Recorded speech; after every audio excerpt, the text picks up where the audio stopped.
Hello বন্ধুরা, royal educare YouTube চ্যানেলের পক্ষ থেকে সকলকে স্বাগত জানাই। আমরা ক্লাস 7-এর রয় অ্যান্ড মার্টিন কোশ্চেন ব্যাংকের সেটগুলোর সমাধান করছিলাম। আগের 6টা ভিডিওতে 6টা হয়েছে, আজকে 7 নম্বর সেটটা করব, 7 নম্বর সেটটার সমাধান করব। তাহলে 7 নম্বর সেটের প্রথমে কি আছে? শূন্যস্থান পূরণ করো। একটি গুরু অনুপাতের ব্যস্ত অনুপাত সর্বদা ড্যাশ অনুপাত হবে। তো একটি গুরু অনুপাতের ব্যস্ত অনুপাত সর্বদা ড্যাশ অনুপাত হবে। তো গুরু অনুপাত মানে কি? মনে করো 7:5, এটা একটা গুরু অনুপাত। তাহলে এর ব্যস্ত অনুপাত কি হবে? এর ব্যস্ত অনুপাত হবে 5:7। তাহলে গুরু অনুপাতের ব্যস্ত অনুপাত কি হচ্ছে? লঘু অনুপাত হবে। গুরু অনুপাতের ব্যস্ত অনুপাত সর্বদা লঘু অনুপাত হবে। তাহলে 1 নম্বর শূন্যস্থানটা কী বসাবো? শুধু লঘু কথাটা বসাবো, পরে অনুপাত বসানো আছে। তাহলে এখানে কি লিখবো? গুরু অনুপাতের ব্যস্ত অনুপাত সর্বদা লঘু অনুপাত হবে। বুঝতে পারলে একটা? চলো দুয়েরটা দেখি। একটি সমবাহু ত্রিভুজের কোণগুলির অনুপাত। এটা আগের সেটগুলোতেও করা হয়েছে। সমবাহু ত্রিভুজের কোণগুলির অনুপাত। সমবাহু ত্রিভুজের প্রত্যেকটি কোণের মান কত? আমরা জানি সমবাহু ত্রিভুজ মানে 3টি বাহু সমান। সমবাহু ত্রিভুজের 3টি বাহু সমান এবং বাহু 3টি সমান হলে কোণ 3টিও সমান হবে। তাহলে সমবাহু ত্রিভুজের প্রত্যেকটি কোণের মান কত? 60 ডিগ্রি করে। তাহলে আগে লিখে নিই, সমবাহু ত্রিভুজের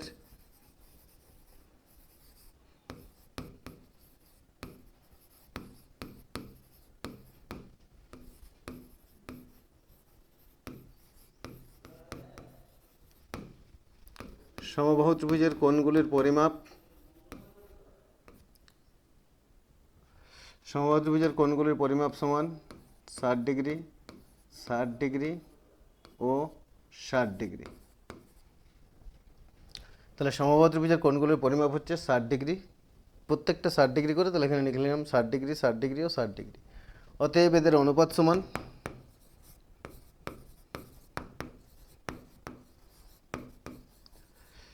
এদের অনুপাত সমান 60:60:60 সমান 1:1:1। তাহলে সমবাহু ত্রিভুজের কোণগুলির অনুপাত কী হবে? সমবাহু ত্রিভুজের কোণগুলির অনুপাত 1:1:1। পারলাম বোঝাতে? চলো পরেরটা দেখি। 5, 8, স্টার 64 সংখ্যাগুলি সমানুপাতে থাকলে স্টার চিহ্নিত স্থানের সংখ্যাটি নির্ণয় করো। তাহলে এখানে স্টার চিহ্নিত স্থানের সংখ্যাটি নির্ণয় করতে হবে এবং এই সংখ্যাগুলো বলা আছে কি সমানুপাতে আছে। তাহলে ধরি নির্ণয় সংখ্যাটি সমান এক্স।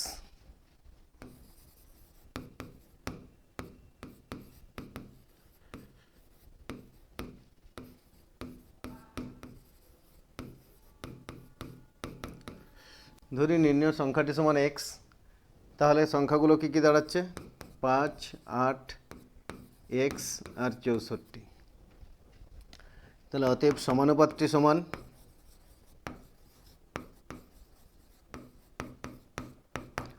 সমানুপাতটি সমান 5:8 সমানুপাত x:64। দেখো এখানে স্টার কোথায় ছিল? তৃতীয় পদটাতে। তাহলে তৃতীয় পদের জায়গায় এক্স নিয়েছি, এখানেও তৃতীয় পদে এক্স বসাবো। তাহলে সমানুপাতটা হবে 5:8 সমানুপাত x:64। তাহলে সমান, সমাধান করবো এরপরে। তাহলে এখানে বা লিখব, বা 5/8 সমান x/64, বা কোনাকুনি গুণ করলে 8x সমান 64 গুণিত 5।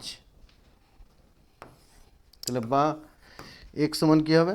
তাহলে 8x সমান কোনাকুনি গুণ করলে 8x, আর 64 আর 5 এখানে গুণ করলাম না, 64 গুণিত 5 গুণ চিহ্নের আকারে রেখে দিলাম।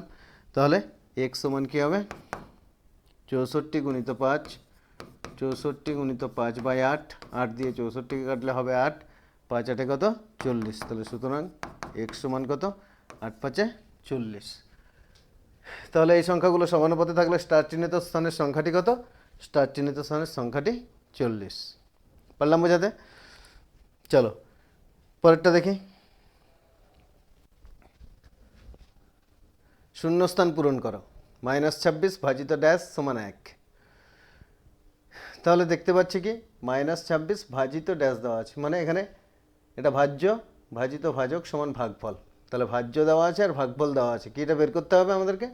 ভাজক বের করতে হবে। তাহলে ভাজক সমান কী হবে? তাহলে এখানে ভাজক বের করতে হবে। তাহলে কি লিখতে পারি কি, নির্ণয় সংখ্যাটি সমান ভাজ্য ভাজিত ভাগফল।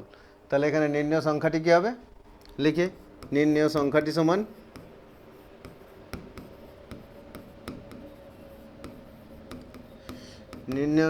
সমান ভাগফল, এখানে ভাজ্য ভাজিত ভাগফল করতে হবে। তাহলে ভাজ্য কত আছে, -26 আছে, ভাজ্য আছে -26। তাহলে লিখব -26 ভাজিত 1। তাহলে -26কে 1 দিয়ে ভাগ করব। ভাগ করলে কত হবে, 1 দিয়ে -26কে ভাগ করলে উত্তর হবে -26। তাহলে নির্ণয় সংখ্যাটি কী হলো, -26। চলো আমরা দেখে নিই এখানে কি দেওয়া ছিল, -26 ভাজিত, যদি -26 লিখি তাহলে দুটো ভাগ করলে কি হবে, 26 দিয়ে 26কে ভাগ করলে 1, আর মাইনাসে মাইনাসে প্লাস হবে। তাহলে এখানে +1 ছিল, তাহলে এখানে হলো কি, উত্তর হবে -26। এখানে -26কে 1 দিয়ে ভাগ করছি, তাহলে 1 দিয়ে 26কে ভাগ করলে 26 হবে, আর প্লাসে মাইনাসে মাইনাস। বোঝা গেল কী করে হলো -26? পারছো তো বুঝতে? চলো পরেরটা দেখি। পরেরটা সঠিক উত্তরটি নির্বাচন করো। 32 সমান 2 টু দি পাওয়ার ড্যাশ। এখানে অপশন দেওয়া আছে, তাহলে কোন অপশনটা হবে সেটা নির্বাচন করতে হবে। তাহলে 32 সমান 2 টু দি পাওয়ার ড্যাশ। তাহলে 32কে 2 এর উৎপাদকে বিশ্লেষণ করব। 32কে আগে মৌলিক উৎপাদকে বিশ্লেষণ করি। 2 দিয়ে 32কে ভাঙলে 16, 2 দিয়ে ভাঙলে 8, 2 দিয়ে ভাঙলে 4, আবার 4 দিয়ে দিলে 2 দিয়ে 4। তাহলে 32 সমান কী পেলাম, কটা 2 এর গুণফল, 5টা 2 আছে, দেখো 1 2 3 4 5।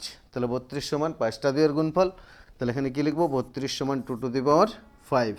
32 সমান 2 টু দি পাওয়ার 5। তাহলে এখানে শূন্যস্থানে কত বসবে, 5। তাহলে উত্তর কী হবে, অপশন বি। উত্তর হচ্ছে অপশন বি, 5। পারলে বুঝতে? চলো পরেরটা দেখো। মিশ্র অনুপাত নির্ণয় করো। কতগুলো অনুপাত দেওয়া আছে, অনুপাতগুলির মিশ্র অনুপাত নির্ণয় করতে হবে। তাহলে মিশ্র অনুপাত আমরা জানি কি, মিশ্র অনুপাত বা যৌগিক অনুপাত হলো যে অনুপাতগুলো দেওয়া থাকবে সেই অনুপাতগুলির পূর্বপদ ও উত্তরপদের গুণফলের অনুপাত। তাহলে এখানে অনুপাত কটা দেওয়া আছে, দুটো অনুপাত দেওয়া আছে। তাহলে এই অনুপাত দুটোর পূর্বপদ আর উত্তরপদের গুণফলের অনুপাত বের করব, দিলেই পেয়ে যাব এদের মিশ্র অনুপাত। তাহলে লিখি, এদের মিশ্র অনুপাত সমান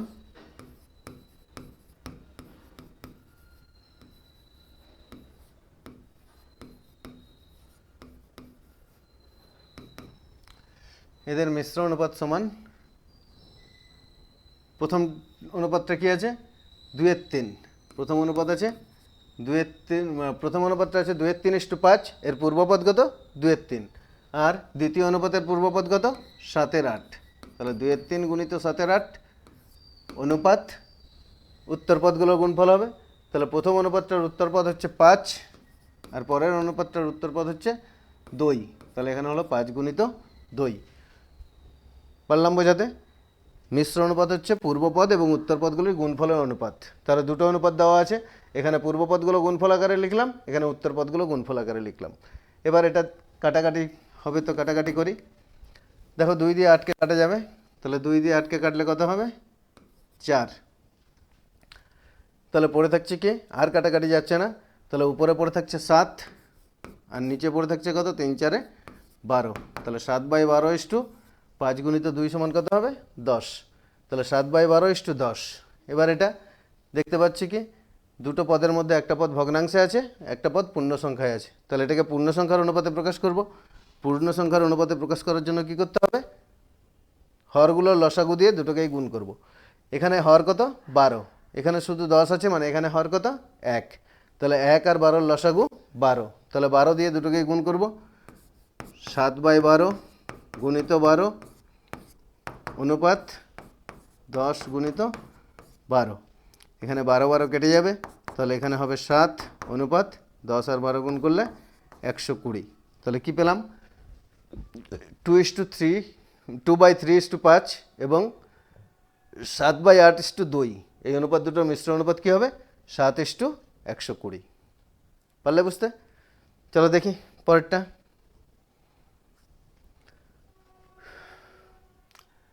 এখানে 2 এর 2 সরল করো, 2 এর 2 একটা সরল আছে, তাহলে 2 এর 2 দাগ নম্বর দিলাম।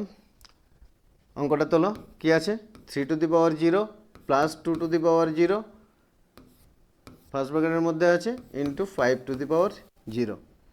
তাহলে 3 to the power 0 plus 2 to the power 0 সমান কী হবে? 3 টু দি পাওয়ার 0 সমান 1 প্লাস 2 টু দি পাওয়ার 0 সমান 1। আমরা জানি সূচকের সূত্র থেকে x টু দি পাওয়ার 0 সমান 1। তাহলে কোনো কিছুর পাওয়ার 0 হলে সেটার মান হবে 1। তাহলে 3 টু দি পাওয়ার 0 সমান 1, 2 টু দি পাওয়ার 0 সমান 1 ইন্টু 5 টু দি পাওয়ার 0 সমান হবে 1। তাহলে এখানে 1 আর 1 যোগ করলে কত হবে? 2 গুণিত 1, আর 2 আর 1 গুণ করলে হবে 2। তাহলে সরল ফল কত হবে? উত্তর নির্ণয় সরল ফল 2। পারলাম বোঝাতে? চলো পরেরটা দেখি। রামুর 13x square plus x minus 3 টাকা ছিল, সে 4x square minus 3x minus 12 টাকা খরচ করলো, তার কাছে আর কত টাকা আছে? তাহলে রামুর কাছে কিছু টাকা ছিল এবং সে সেই টাকা থেকে কিছু টাকা খরচ করেছে, তাহলে তার কাছে কত টাকা থাকবে? তাহলে এটা কি করে পাবো? দুটোকে বিয়োগ করতে হবে। তাহলে বের করে ফেলি। রামুর কাছে থাকবে সমান, কী লিখব? রামুর কাছে থাকবে সমান, রামুর কাছে থাকবে ছিল কত টাকা? 13x square plus x minus 3। তাহলে এটা একটা ব্র্যাকেটে লিখি, 13x square plus x minus 3। এই টাকাটা রামুর কাছে ছিল, তার থেকে যে টাকাটা খরচ করলো সেটা বিয়োগ করব। তাহলে খরচ করেছে, বিয়োগ চিহ্ন দিলাম, দিয়ে খরচ করেছে যে টাকাটা লিখব 4x square minus 3x minus 3x minus 12। তাহলে রামুর কাছে কত টাকা ছিল এবং কত টাকা খরচ করলো, এই দুটোকে বিয়োগ করব, তাহলে পেয়ে যাব তার কাছে এখন কত টাকা থাকবে। তাহলে বিয়োগ করার জন্য এখন কী করতে হবে? দুটো আগে লিখে নিয়েছি, দুটোকে ব্র্যাকেটের মধ্যে লিখেছি, মাঝখানে মাইনাস চিহ্ন আছে। এবার ব্র্যাকেটগুলো তুলব। তাহলে এখানে হবে 13x square plus x minus 3 প্লাসে মাইনাসে মাইনাস 4x স্কোয়ার মাইনাসে মাইনাসে প্লাস 3x মাইনাসে মাইনাসে প্লাস 12। আচ্ছা, এখানে টাকাটা লিখবো এককটা, রামুর কাছে থাকবে এত টাকা। এখানে পুরোটা একসাথে ফার্স্ট ব্র্যাকেট দিয়ে বাইরে টাকা লিখতে হবে। এরপরে এখানে এটা যোগ বিয়োগ করব। দেখো এক্স স্কোয়ার কোথায় কোথায় আছে? 13x স্কোয়ার আছে, এখানে আছে 4x স্কোয়ার। এগুলোকে পাশাপাশি সাজিয়ে নিতে পারি বা এইভাবেও করে দিতে পারি। আচ্ছা, সাজিয়ে নিয়ে করি, একটু সুবিধা হবে। তাহলে এখানে 13x square minus 4x square, তাহলে এক্স স্কোয়ারগুলো পাশাপাশি লিখলাম। আর কোথাও এক্স স্কোয়ার আছে? দু জায়গাতে এক্স স্কোয়ার আছে, এক্স স্কোয়ার দুটো পাশাপাশি লিখলাম। এবার এক্স যেগুলো আছে এক্সগুলো পাশাপাশি লিখে তাহলে এখানে আছে প্লাস এক্স, এখানে আছে প্লাস 3x, তাহলে প্লাস এক্স প্লাস 3x। আর কি আছে? এখানে আছে মাইনাস 3 প্লাস 12, শুধু সংখ্যাগুলো আছে। এখানে আছে মাইনাস 3 প্লাস 12, তাহলে এত টাকা। এরপরে দেখো এই দুটোতে এক্স স্কোয়ার আছে, তাহলে এক্স স্কোয়ার দুটো একই চিহ্ন না আলাদা চিহ্ন? কি আছে দেখব, দুটো এক্স স্কোয়ার এখানে আলাদা চিহ্নে আছে। তাহলে আলাদা চিহ্ন থাকলে কী করতে হবে? বিয়োগ করতে হবে। তাহলে 13x স্কোয়ার থেকে 4x স্কোয়ার বিয়োগ করলে কী হবে? 9x square. X plus 3x যোগ করলে কত হবে? 4x, কারণ এখানে দুটোই প্লাস আছে, দুটোই একই চিহ্ন আছে। তাহলে যোগ করব, যোগ করলে 3 আর 1 4, সঙ্গে প্লাস চিহ্ন আছে দুটোতেই, তাহলে প্লাস চিহ্ন হবে। আর এখানে বড়টার সঙ্গে যা চিহ্ন ছিল সেই চিহ্ন বসেছে, সেই জন্য এটা প্লাস হয়েছে। এবার এখানে দুটো সংখ্যাও কি আছে? বিপরীত চিহ্নে আছে, একটা প্লাস আছে একটা মাইনাস আছে। তাহলে দুটো আলাদা চিহ্ন থাকলে বিয়োগ করতে হবে। বিয়োগ তো বড়টা থেকে ছোটোটা বিয়োগ করবো, 12 থেকে 3 বিয়োগ করলে কত হবে? 9। আর বড় সংখ্যার সঙ্গে যা চিহ্ন থাকবে সেই চিহ্নটাই হবে, তাহলে চিহ্ন কী হবে? প্লাস 9। তাহলে এত টাকা। তাহলে রামুর কাছে কত টাকা থাকবে পেয়ে গেলাম। উত্তর লিখে ফেলবে। কী লিখবে উত্তর? উত্তর তার কাছে আর 9x square plus 4x plus 9 টাকা থাকবে। পারলে এটা বুঝতে? চলো পরের দাগটা দেখি।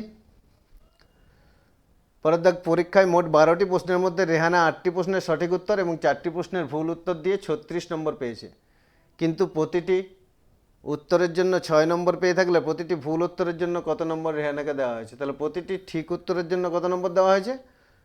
6 নম্বর দেওয়া হয়েছে।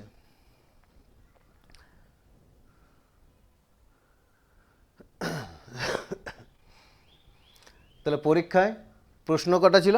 12টি। 12টি প্রশ্নের মধ্যে রেহানা 8টি প্রশ্নের সঠিক উত্তর দিয়েছে এবং 4টি প্রশ্নের ভুল উত্তর দিয়ে 36 নম্বর পেয়েছে। তাহলে 8টা সঠিক উত্তর দিয়েছে 8টা প্রশ্নের, এবং প্রতিটি ঠিক উত্তরের জন্য 6 নম্বর করে পেয়েছে, সেটা বলে দেওয়া আছে। আর কি বলেছে, 4টি প্রশ্নের ভুল উত্তর দিয়েছে, সেটা বলা আছে। জিজ্ঞাসা করছে কি প্রতিটি ভুল উত্তরের জন্য কত নম্বর পেয়েছে, আর বলে দেওয়া আছে ওর মোট নম্বরটা। তাহলে রেহানার পাওয়ার কথা ছিল, কটা প্রশ্নের ঠিক উত্তর দিয়েছে, 8টা প্রশ্নের ঠিক উত্তর দিয়েছে। তাহলে 8টা প্রশ্নের জন্য যদি ঠিক উত্তর দেয়, 8টা প্রশ্নের জন্য কত নম্বর পাওয়া উচিত ছিল রেহানা?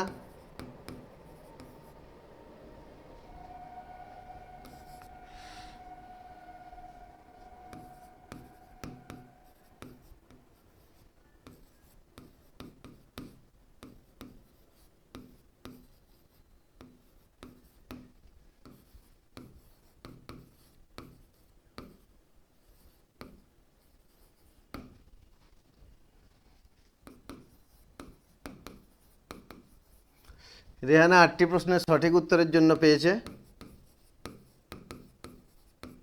কত নম্বর? 8টা প্রশ্নের ঠিক উত্তর দিয়েছে এবং প্রতিটি ঠিক উত্তরের জন্য পেয়েছে 6 নম্বর। তাহলে 8 গুণিত 6 নম্বর সমান 48 নম্বর।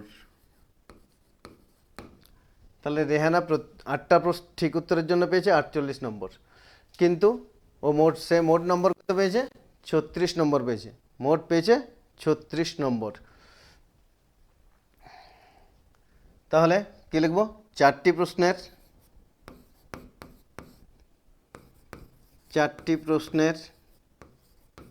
ভুল উত্তর দেওয়ার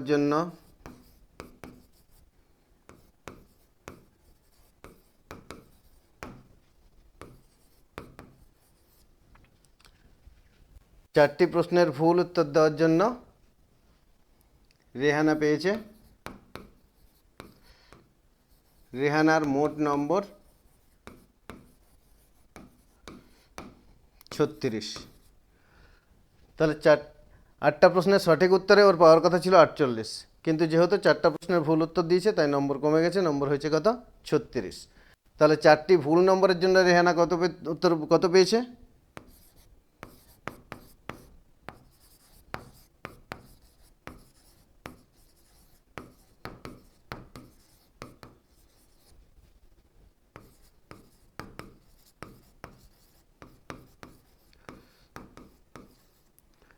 চারটি ভুল উত্তরের জন্য রেহানা পেয়েছে সমান 36 বিয়োগ 48 নম্বর।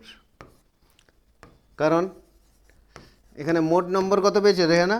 36, আর সঠিক উত্তরের জন্য পাওয়ার কথা কত ছিল? 48। তাহলে 4টা ভুল উত্তরের জন্য পেয়েছে 36 বিয়োগ 48 নম্বর, সমান বিয়োগ করলে কী পাবো? -12 নম্বর। তাহলে এখানে 48 থেকে 36 বিয়োগ করলাম, 12 হলো, আর বড়টার সঙ্গে মাইনাস চিহ্ন আছে তাই মাইনাস চিহ্ন হবে। তাহলে -12 নম্বর। তাহলে 4টি ভুল উত্তরের জন্য পেয়েছে -12। অতএব একটি ভুল উত্তরের জন্য কত পাবে? অতএব একটি ভুল উত্তরের জন্য রেহানা পেয়েছে সমান -12 ভাজিত 4। 4টি ভুল উত্তরের জন্য পেয়েছে -12, তাহলে একটি ভুল উত্তরের জন্য কত পাবে? -12কে 4 দিয়ে ভাগ, এত নম্বর সমান -3 নম্বর। তাহলে আমাদের প্রশ্ন কি ছিল? প্রতিটি ভুল উত্তরের জন্য কত নম্বর রেহানাকে দেওয়া হয়েছে? তাহলে উত্তর কি লিখব? উত্তর, প্রতিটি ভুল উত্তরের জন্য রেহানাকে দেওয়া হয়েছে -3 নম্বর। পারলাম বোঝাতে? চলো পরেরটা দেখি। সরল করো। a plus B into A minus B, B plus C into B minus C, plus C plus A into C minus A. তাহলে সরলটা লিখে ফেলি। কত এটা? 3 এর 3, 3 এর 3, a plus B into A minus B, plus B plus C into B minus C, plus C plus A into C minus A. এটাকে আমরা দুভাবে করব। প্রথমে এটা সূত্রের সাহায্যে করে নিই। তোমাদের এখনো পর্যন্ত যা পড়া হয়েছে তাতে সূত্রটা তোমাদের শেখা হয়নি, তাহলে সেক্ষেত্রে তোমাদেরকে গুণ করে সূত্রের সাহায্যে করতে না পারলে গুণ করে করতে পারো। আর এছাড়া এগুলো একটা সূত্র পড়ছে, সেই সূত্রের সাহায্যে করতে পারি। সূত্রটা কি? A square minus B square সমান, সূত্রটা হচ্ছে A square minus B square সমান A plus B into A minus B. তাহলে এখানে A plus B into A minus B এই আকারে আছে, দেখো A plus B into A minus B একদম এটাই আছে। তাহলে এখানে কি লিখবো? এখানে A square minus B square. এরপর এখানে কি আছে? B plus C into B minus C. তাহলে এই আকারে আছে, এই আকারটা লিখবো, কি আসবে? A square minus B square. এখানে এ কত? এখানে এ হচ্ছে প্লাস বি স্কোয়ার আর বি কত? Minus C square. তাহলে B square minus C square. এখানে কি আছে? C plus A into C minus A. তাহলে এটাও এই আকারে আছে। তাহলে A plus B into A minus B সমান A square minus B square. তাহলে এখানে কী হবে? Plus C square minus A square. এবার দেখো এখানে plus B square minus B square কেটে যাবে, plus C square minus C square কেটে যাবে, আর প্লাস স্কোয়ার মাইনাস স্কোয়ার কেটে যাবে। তাহলে এখানে কী পড়ে থাকছে? 0। তাহলে উত্তর কী হবে? উত্তর নির্ণয় সরলফল সমান 0। তাহলে এটা সূত্রের সাহায্যে করলাম, কিন্তু এখনও পর্যন্ত তোমাদের সিলেবাস ফার্স্ট ইউনিটে যেটা আছে সেটাতে তোমরা এই সূত্র এখনও শেখোনি, সেজন্য এটা গুণ করেও আমরা করতে পারি। গুণ আছে, তাহলে গুণ করে করব। তাহলে গুণ করে যদি করি, দেখে নাও, গুণ করেও একবার করে দিচ্ছি। তবে এটা সূত্রটা মনে রেখে তোমরা সূত্রের সাহায্যে করতে পারো, অনেক সহজে হবে অঙ্কটা।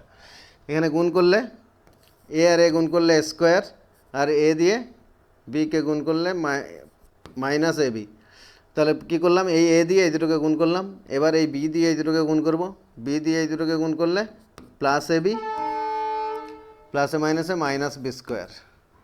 ঠিক সেরকমভাবে এখানে বি দিয়ে এই দুটোকে গুণ করলে plus B square minus BC, আর সি দিয়ে আবার এই দুটোকে গুণ করব। সি দিয়ে এই দুটোকে গুণ করলে প্লাস বিসি প্লাসে মাইনাসে মাইনাস সি স্কোয়ার। এবার এই দুটোকে গুণ করব। তাহলে প্রথমে এই সি দিয়ে এই দুটোকে যদি গুণ করি তাহলে কি আসবে? Plus C square minus C A. আবার এ দিয়ে এই দুটোকে গুণ করব, তাহলে কি আসবে? প্লাস সি এ প্লাসে মাইনাসে মাইনাস এ স্কোয়ার। এবার দেখো এই plus A B minus A B কেটে যাচ্ছে। এখানে আছে প্লাস স্কোয়ার, এখানে আছে minus square, plus square minus square কেটে গেল। প্লাস বিসি মাইনাস বিসি কেটে গেল, plus B square minus B square কেটে গেল, minus C square plus C square কেটে গেল, আর minus C A plus C A কেটে গেল। তাহলে কি পড়ে রইল? 0। তাহলে আমরা এইভাবে গুণ করেও করতে পারি, ওইভাবে সূত্রের সাহায্য করতে পারি। সূত্রের সাহায্যে করতে পারলে একটু সোজা হবে। পারলে বুঝতে? চলো পরেরটা দেখি।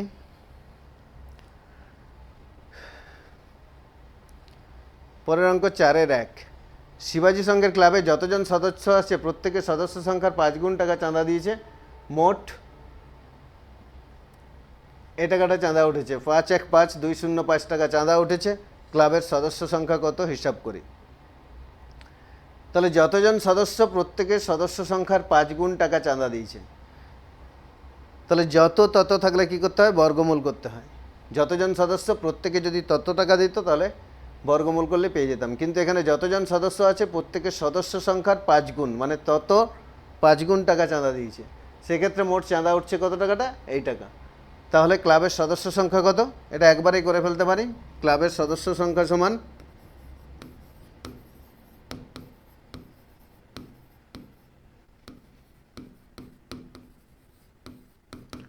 ক্লাবের সদস্য সংখ্যার সমান √5,1,5,5,205/5, কারণ যতজন সদস্য প্রত্যেকে তত 5 গুণ টাকা দিয়েছে। যদি বলতো যতজন সদস্য প্রত্যেকে তত টাকা দিয়েছে তখন শুধু বর্গমূল করতাম।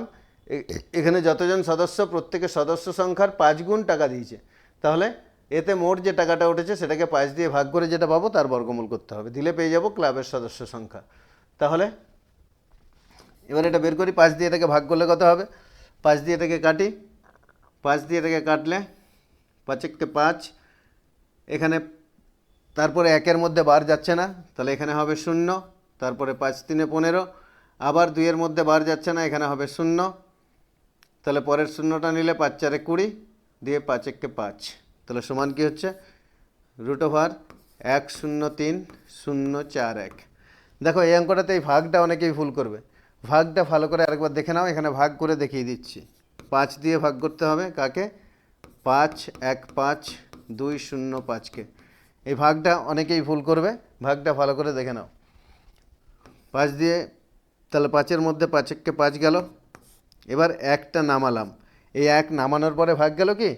1 নামানোর পরে ভাগ যাচ্ছে না, এখানে বার দিতে পেলাম না, সেই জন্য এখানে 0 দেব, দিয়ে 5টা নামাবো। তাহলে তখন কত হচ্ছে? 15। দিয়ে কত যাবে এখানে? 5 3 15। এবার 2 নামবে, এখানে 2 নামার পর আবার যাচ্ছে না ভাগ, এখানে বার দেওয়া যাচ্ছে না কারণ 2 ছোট 5 বড়। তাহলে এখানে আবার 0 দিয়ে পরের সংখ্যাটা নামাবো, দিলে কত হলো? 0, মানে 20 হলো। তাহলে 5 দিয়ে এবার দিলে 5 4 20। পরে কি আছে? 5 আছে, তাহলে 5টা নামাবো, দিয়ে যাবে 5 1 5 হলো। তাহলে এইভাবে ভাগটা ঠিক করে করতে হবে। তাহলে ভাগ করে পেলাম 103,041। তাহলে এই সংখ্যাটার বর্গমূল করতে হবে। এখানে ভাগটা করার সময় খুব সতর্ক হয়ে করবে।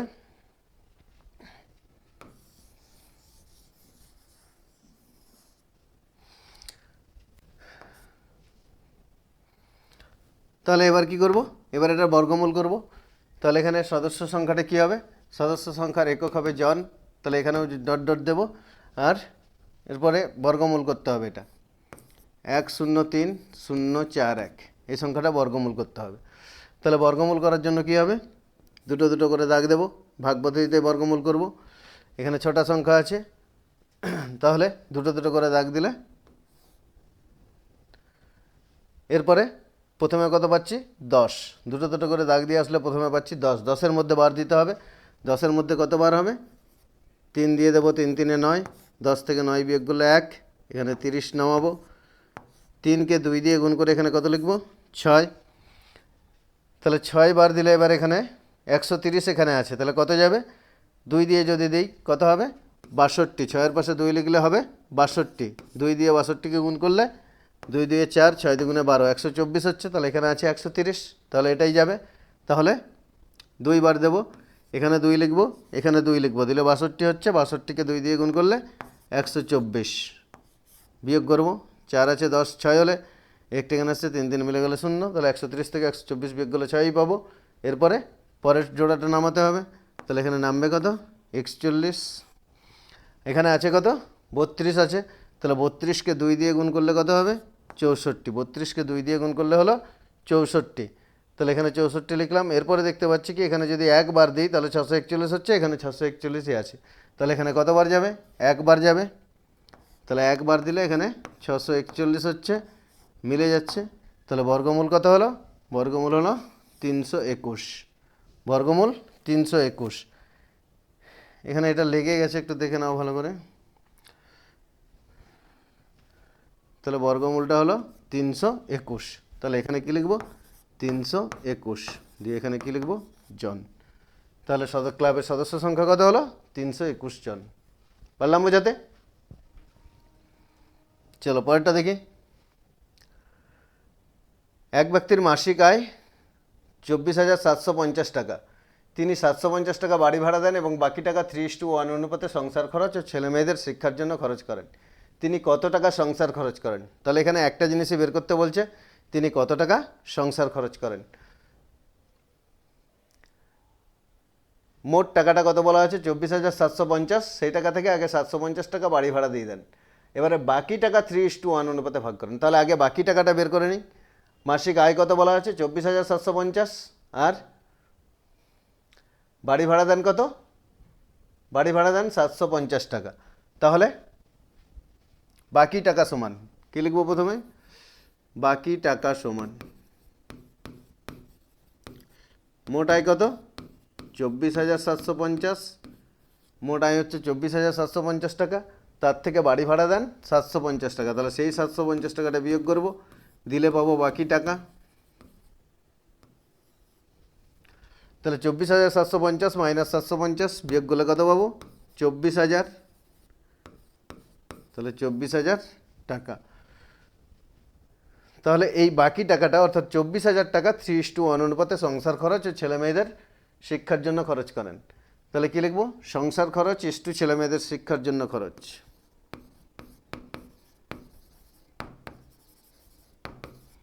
সংসার খরচ ইস্টু ছেলে মেয়েদের শিক্ষার জন্য খরচ।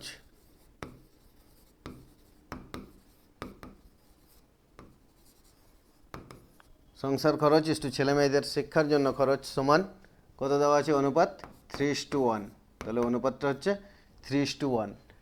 কীটা বের করতে হবে? কত টাকা সংসার খরচ করেন। তাহলে আমাদেরকে এখানে শুধুমাত্র সংসার খরচটা বের করতে হবে। তাহলে কি লিখব? সংসার খরচের আনুপাতিক ভাগহার সমান। তাহলে অনুপাতটা থেকে সংসার খরচের আনুপাতিক ভাগহার বের করব।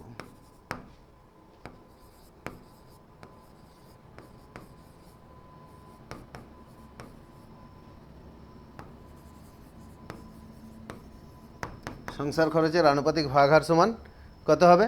দেখো এখানে সংসার খরচটা আগে আছে, তাহলে সংসার খরচ ইস্টু ছেলেমেয়েদের শিক্ষার জন্য খরচ হচ্ছে 3:1। তাহলে সংসার খরচেরটা বের করবো, মানে যেটা আগে আছে, তার মানে উপরে কত লিখবো? 3, আর নিচে কত হবে? 3 + 1 সমান 3/4। তাহলে সংসার খরচের আনুপাতিক ভাগহার পেলাম 3/4। এবারে কত টাকার মধ্যে? 24,000 টাকার মধ্যে কত টাকা সংসার খরচ করেন সেটা বের করতে হবে। তাহলে অতএব তিনি সংসার খরচ করেন সমান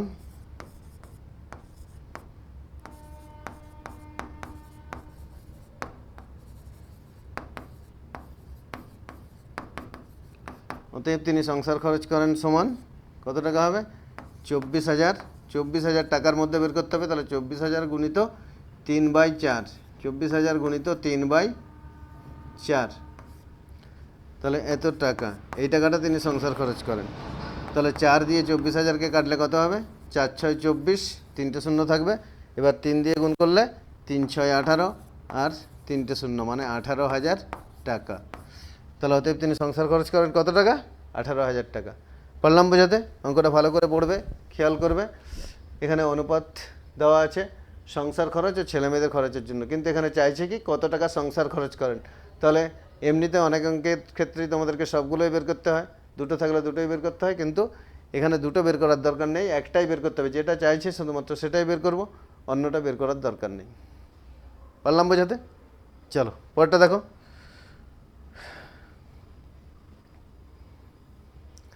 একটি বন্যাত্রাণ শিবিরে 4,000 জনের 190 দিনের খাবার মজুদ আছে। 30 দিন পর 800 জন অন্যত্র চলে গেলেন। যারা রয়ে গেলেন অবশিষ্ট খাদ্যে, তাদের কতদিন চলবে? তাহলে বন্যাত্রাণ শিবিরে ছিল কতজন? 4,000 জন, এবং তাদের খাবার মজুদ ছিল কত দিনের? 190 দিনের। 30 দিন পর 800 জন অন্যত্র চলে গেছে। তাহলে এটা সমানুপাতের সাহায্যে করব। সমানুপাতের সাহায্যে করার জন্য প্রথমে ছক করতে হবে। তাহলে ছকটা করি। শিবিরে ছিল কতজন? 4,000 জন। তাহলে কি লিখব? লোক সংখ্যা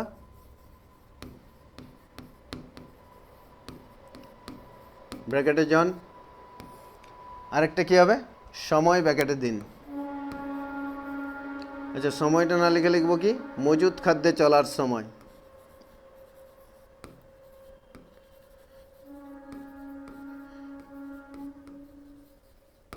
মজুদ খাদ্যে চলার সময় ব্র্যাকেটে লিখব দিন। তাহলে প্রথমে ছিল কতজন? 4,000 জন। 4,000 জনের খাবার কত দিনের ছিল? 190 দিনের।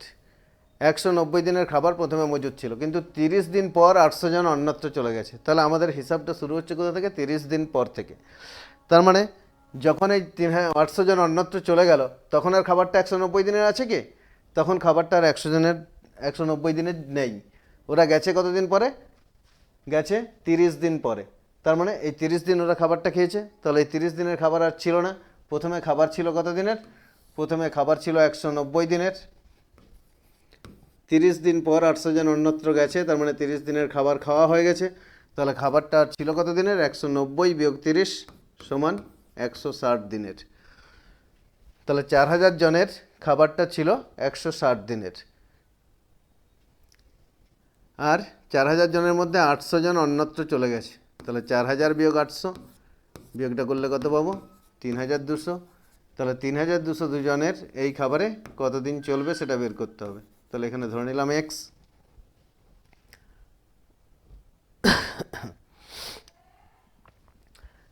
এরপরে দেখবো এই দুটোর মধ্যে সম্পর্ক। তাহলে ছকটা করে নিয়েছি। এবার এই দুটোর মধ্যে সম্পর্কটা লিখতে হবে। তাহলে লোক সংখ্যা ও মজুদ খাদ্যে চলার সময় দুটোর মধ্যে সম্পর্ক কী হবে? অবশ্যই ব্যস্ত সম্পর্ক, কারণ 4000 জনের এই খাবারে চলছিল কতদিন? 160 দিন।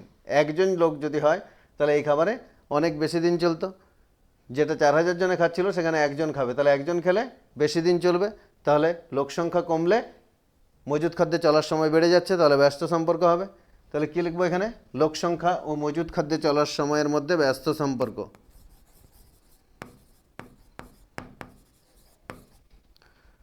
লোক সংখ্যা ও মজুদ খাদ্যে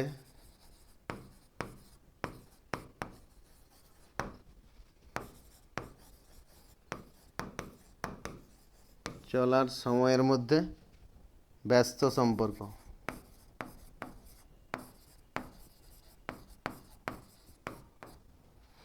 তাহলে অতএব ব্যস্ত সমানুপাত্রী সমান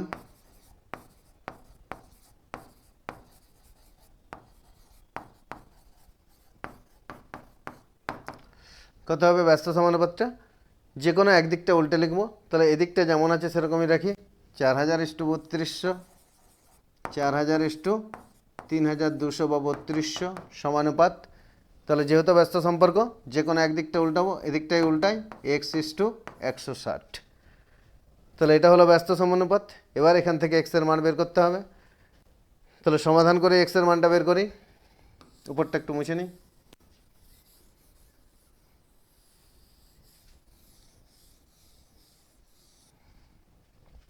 তাহলে এখান থেকে কি পাবো? বা 4000/3200, তাহলে এখান থেকে পাচ্ছি, বা এখানে ছিল 4000, তাহলে 4000/3200 সমান x/160। তাহলে এখানে এটা উপর নিচে করে লিখলাম, 4000 উপরে, নিচে 3200, সমানুপাতের জায়গায় সমান চিহ্ন, এখানে হবে x/160। এবার কোনাকুনি গুণ করব। তাহলে কোনাকুনি গুণ করলে কি পাচ্ছি? 3200x, তাহলে বা 3200x সমান 4000 গুণিত 160, 4000 গুণিত 160। দেখো কোনাকুনি গুণ করলে এখানে এদিকে উপরে আছে x, এদিকে নিচে আছে 3200, তাহলে 3200 ইন্টু এক্স সমান 3200x সমান, এদিকে উপরে আছে 4000, এদিকে নিচে আছে 160, তাহলে কোনাকুনি গুণ করলে পাচ্ছি 4000 গুণিত 160। বা x সমান বের করতে হবে। তাহলে x সমান 4000 গুণিত 160 বাই 3200, কাটাকাটি করব। তাহলে এখানে দুটো শূন্য কাটলাম, 4 দিয়ে 32কে কাটলে 8, 8 দিয়ে 16কে কাটলে 2, আর একটা শূন্য থাকবে। তাহলে এখানে থাকছে 20, আর এখানে একটা শূন্য পড়ে আছে। তাহলে সমান কত হবে? সমান 200 দিন। তাহলে অবশিষ্ট খাবারে তাদের কত দিন চলবে? অবশিষ্ট খাবারে তাদের 200 দিন চলবে। পারলাম বোঝাতে? অঙ্কটা পরীক্ষাতে খুব বেশি আসে, ভালো করে অভ্যাস করবে। পেন্সিল ও কম্পাসের সাহায্যে 135 ডিগ্রি কোণ অঙ্কন করো, শুধুমাত্র অঙ্কন চিহ্ন দিতে হবে। তাহলে পেন্সিল ও কম্পাসের সাহায্যে 135 ডিগ্রি কোণ, 135 ডিগ্রি কোণ কী করে আঁকবো? তাহলে প্রথমে 90 ডিগ্রি কোণ আঁকবো। 90 ডিগ্রি কোণ থেকে তার সঙ্গে আরও 45 যোগ করলে পাবো 135। তাহলে চলো দেখি আঁকি। তাহলে প্রথমে যে কোনো একটা দাগ দেব, যে কোনো দাগ দিলাম। মনে করো এটা এবি সরল রেখা। এবার এ বিন্দুতে আগে 90 ডিগ্রি কোণ আঁকবো। তো 90 ডিগ্রি কোণ আঁকার জন্য এ বিন্দুতে কম্পাস বসাবো, বসিয়ে যে কোনো মাপের ব্যাসার্ধ নিয়ে একটা বৃত্তচাপ আঁকবো। এবার মনে করো এটা সি বিন্দুতে ছেদ করলো, তাহলে সি বিন্দুকে কেন্দ্র করে আবার পরপর দুবার বৃত্তচাপ আঁকবো ওই একই মাপের ব্যাসার্ধ নিয়ে। এ বিন্দুকে কেন্দ্র করে যে মাপের ব্যাসার্ধ নিয়ে এই বৃত্তচাপটা আঁকলাম, ওই একই মাপের ব্যাসার্ধ নিয়ে সি বিন্দুতে বসিয়ে একবার বৃত্তচাপ আঁকবো। তারপর আবার এইখানে যেখানে ছেদ করলো এটার নাম দিলাম ডি, ডি বিন্দুতে বসিয়ে আবার একটা বৃত্তচাপ আঁকবো। মনে করো এটা ই বিন্দুতে ছেদ করলো। তাহলে এখানে এটা হচ্ছে 60 ডিগ্রি, এটা 120 ডিগ্রি। এবার এই 60 আর 30কে যদি অর্ধেক করি তাহলে কী পাবো? 90।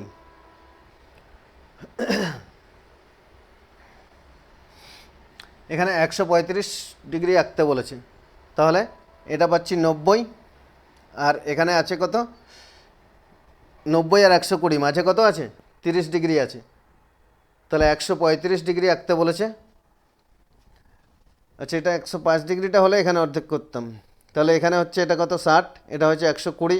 আচ্ছা এই বৃত্তচাপটা তাহলে বড় করে আঁকি, এখানে 60, 120 আর এখানে 180, তিনবারই আঁকতে হবে, কারণ এখানে 135 ডিগ্রি আঁকতে বলছে, তাহলে এটা কোনটা 120 থেকে বেশি, তাহলে এটা মনে করো এফ বিন্দুতে ছেদ করলো।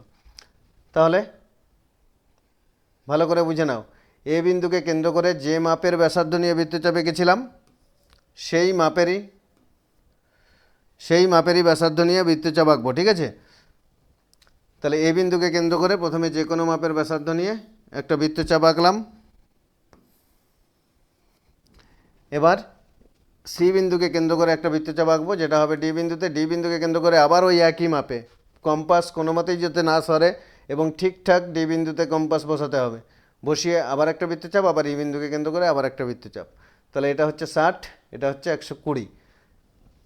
তাহলে 60 আর 120 এর মাঝে কত ডিগ্রি কোণ আছে 60 ডিগ্রি কোণ আছে। 60 এখানে হচ্ছে 60, এটা 180, তাহলে এই মাঝে আছে 60 ডিগ্রি। এই 60 ডিগ্রিকে যদি অর্ধেক করি তাহলে কি পাবো 30 করে হবে। এই 60 ডিগ্রিটাকে অর্ধেক করলে 30 হবে, তাহলে 120 সঙ্গে 30 যোগ করলে হবে 150।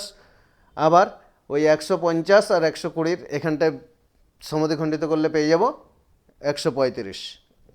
তাহলে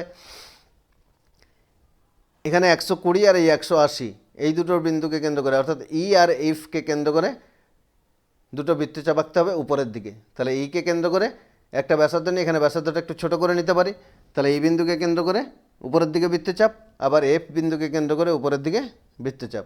তাহলে বৃত্তচাপ দুটো পরস্পরকে একটা বিন্দুতে ছেদ করবে, তাহলে একটা বিন্দুতে ছেদ করলে স্কেল এই এ বিন্দু আর এই বিন্দু, মনে করো এটা জি বিন্দু, তাহলে এই এক্স আর জি বিন্দুকে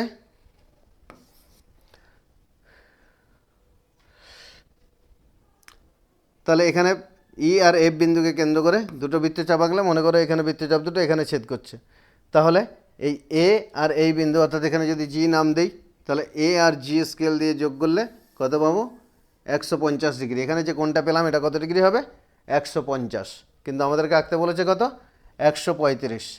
তাহলে দেখো এটা 120, তাই তো, এটা হচ্ছে 60, এটা 120 আর এটা 150, তাহলে এই 120 আর 150-এর মধ্যে কত ডিগ্রি কোণ আছে 30 ডিগ্রি কোণ আছে। এই 30কে যদি সমদ্বিখণ্ডিত করি তাহলে কি পাবো প্রত্যেকটা কোণ হবে 15 করে, তাহলে 120-র সঙ্গে 15 যোগ করলে হবে 35। তাহলে এবার 135 ডিগ্রি কোণ আঁকার জন্য এই কোণ দুটোকে সমদ্বিখণ্ডিত করব। তাহলে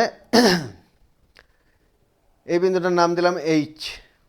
তাহলে এবারে ই বিন্দুকে আর এইচ বিন্দুকে কেন্দ্র করে উপরের দিকে বৃত্তচাপ আঁকতে হবে। তাহলে ই আর এইচের অর্ধেকের বেশি ব্যাসার্ধ নিয়ে ই বিন্দুকে কেন্দ্র করে উপরের দিকে বৃত্তচাপ, আবার এইচ বিন্দুকে কেন্দ্র করে এইচ বিন্দুকে কেন্দ্র করে উপরের দিকে বৃত্তচাপ। তাহলে বৃত্তচাপ দুটো পরস্পরকে দুটো একটা বিন্দুতে ছেদ করছে। এবার এটার নাম দাও মনে করো আই। তাহলে এবারে ই আর আই যোগ করে বাড়িয়ে দেব। এবার ই আর আই যোগ করে এ আর আই যোগ করে বাড়িয়ে দিলাম। তাহলে মনে করো এখানে নাম দাও পি। তাহলে কোণ পিএসি সমান হবে 135 ডিগ্রি কোণ। কোণ পিএসি কোণটা হবে 135 ডিগ্রি। পারলাম বোঝাতে? চলো খুব তাড়াতাড়ি আরও একবার এটা দেখে নিই। তাহলে প্রথমে যে কোনো একটা সরলরেখা আঁকবো। এই সরলরেখার এই বিন্দুকে কেন্দ্র করে যে কোনো মাপের ব্যাসার্ধ নিয়ে একটা বৃত্তচাপ আঁকবো। ওই একই মাপের ব্যাসার্ধ নিয়ে এই বিন্দুকে কেন্দ্র করে এখানে একবার কাটলাম, আরও একবার কাটবো, এখান থেকে আরও একবার কাটবো। তাহলে 3 বার পর পর কাটতে হবে, মানে এগুলো হলো 60, 120, 180। এরপরে দেখো আমাদেরকে কোণ আঁকতে বলেছে 135 ডিগ্রি। তাহলে এখানে এটা হচ্ছে 120, এটা 180, তাহলে এই দুটোকে যদি সমদ্বিখণ্ডিত করি তাহলে যে কোণটা পাবো সেটা কত ডিগ্রি হবে 150 ডিগ্রি। তাহলে এই দুটো বিন্দুকে কেন্দ্র করে এই বিন্দুকে কেন্দ্র করে উপরের দিকে বৃত্তচাপ, আবার এই বিন্দুকে কেন্দ্র করে উপরের দিকে বৃত্তচাপ আঁকবো। এই বিন্দুকে কেন্দ্র করে উপরের দিকে আর এই বিন্দুকে কেন্দ্র করে উপরের দিকে বৃত্তচাপ আঁকবো। তাহলে বৃত্তচাপ দুটো একটা বিন্দুতে ছেদ করবে, ছেদ করলে এখানে আমরা পুরোটা যোগ করতে পারি, এই এই বিন্দুর সঙ্গে এটা পুরোটা যোগ করতে পারি, বা স্কেল বসিয়ে এইখানে একটা শুধু ছেদ বিন্দুটা নিয়ে নেব। এই বিন্দুটা আর এই বিন্দুটা যোগ করার জন্য স্কেল বসাবো, বসিয়ে এখানে ছেদ বিন্দু নিয়ে নেব। তাহলে এটা ছিল 120, এটা 180, দুটোকে অর্ধেক করলাম, তাহলে 30-30 করে হলো। তার মানে 120-র সঙ্গে 30 যোগ হলে এইদিকে পুরো কোণটা কত ডিগ্রি হলো? 150। কিন্তু আমাদেরকে আঁকতে বলেছে কত? 135। তাহলে 120 আর 150-এর মধ্যে কত ডিগ্রি কোণ আছে? 30 ডিগ্রি কোণ আছে। তাহলে এই 30 ডিগ্রিটাকে যদি ভাগ করি তাহলে আবার কত হবে? প্রত্যেকটা 15 করে হবে। তাহলে 120-র সঙ্গে 15 যোগ করলে হয়ে যাবে 135। তাহলে এবার এই বিন্দুটাকে কেন্দ্র করে উপরের দিকে বৃত্তচাপ, আর এই বিন্দুকে কেন্দ্র করে উপরের দিকে বৃত্তচাপ, দুটো বৃত্তচাপ দেয় যেখানে ছেদ করলো, এ বিন্দুর সঙ্গে এটা যোগ করো এবং উপর দিকে বাড়িয়ে দাও। এ বিন্দুর সঙ্গে এটা যোগ করে উপর দিকে বাড়িয়ে দিলে যে কোণটা পাবো সেই কোণটা হবে 135 ডিগ্রি কোণ, অর্থাৎ এই কোণটা হবে 135 ডিগ্রি কোণ। পারলাম বোঝাতে? চলো পরেরটা দেখি। এখানে দেখো এই লেখাটা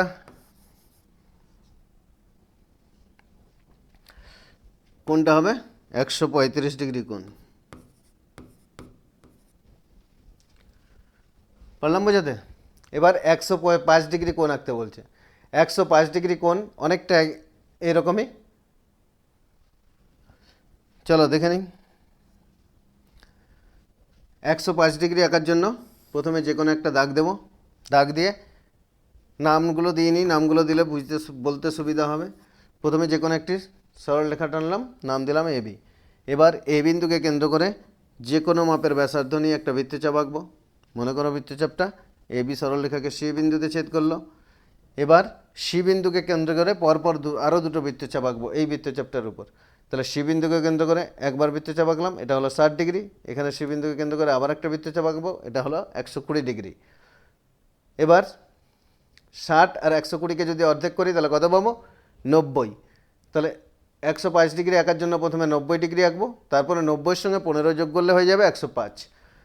তাহলে 90 ডিগ্রি কোণ আঁকার জন্য এই বিন্দুকে কেন্দ্র করে উপরের দিকে একটা বৃত্তচাপ আঁকবে, আর এই বিন্দুকে কেন্দ্র করে উপরের দিকে একটা বৃত্তচাপ আঁকবে। তাহলে বৃত্তচাপ দিয়ে পরস্পরকে একটা বিন্দুতে ছেদ করবে। এবার এই ছেদ বিন্দুর সঙ্গে এই বিন্দু যোগ করো, তাহলে যে কোণটা পেলাম সেটা হলো কত? 90 ডিগ্রি। তাহলে এবার এটা ছিল 60, এটা 90, এটা 120। তাহলে 90 আর 120-র মাঝে কত ডিগ্রি কোণ আছে? 90 আর 120-র মাঝে আছে 30 ডিগ্রি কোণ।